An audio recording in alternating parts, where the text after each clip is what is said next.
gaarigan geediga sida markii uu waddada soo hayay habeen iyo maalin ayuu 7 subaxnimo soo istaagay degmada Dhahar halkaas oo aan kala jaan qaadnay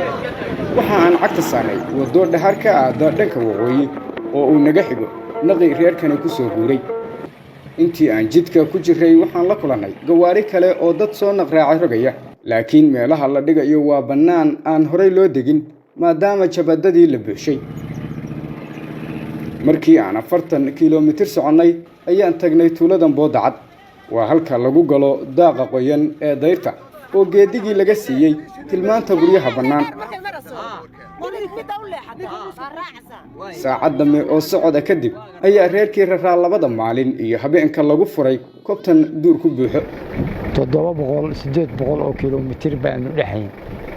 baan ka soo laxanayna inta kale to wax weyn kama yaray intaan halka u sii socon Dhahar baan tagnay Dhahar hadaan tagnayna waxaan ka sii tagnay Boodacad meel leeyahay waligeena ma arag maanta ko xoolaha waxna waa dhumay waxna waa dhaqan yihiin way joogaan magar annagu waa daalana aad baan u daalana dad iyo dunyaba yaa waana degnay hadda midka hore lagama rogin neef baqtiya laakiin kan lagu furayo xero aan tan ka durugsanaan oo isagana shalay laga soo raray deegaamo hoostaga degmada Jariban ee gobolka Mudug waxa laga dajiyay xayn ay xalay ka booday ilaa xalay adigu ilaa 5 neef oo idaa oo baqti ama gaari ka tuuran haddana halkan indhihiina ku aragtaan ariga baqtigiisa waa hadda waa ka halka daadsan idihii sanadka dhalay oo neelahooda hadda ka ciyayaan waa kuwa baqtigooda hadda ka daadsan oo jeedaan halkan waxa laga degayaa roobkii dayrta laakiin la garamaayo inta la sii daaqayo naqan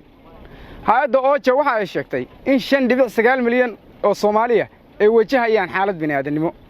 halka hay'adda hadma ee musiibooyinka Puntland ay sheegtay in 26% dadka Puntland ay u baahan yihiin gargaar degdeg ah caqabadaha safarka kadib dadka soo naqraacay waxa ay wajahayaan kuwa kale dadka iyagii tuulo joogta waa ka soo dabaguur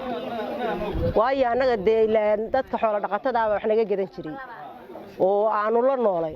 oo ka ganacsan jirin waa faanta Soomaaliya waan soo guurnay haddaan xoolihii wadanka yimaadeen iyo miyigii nimidna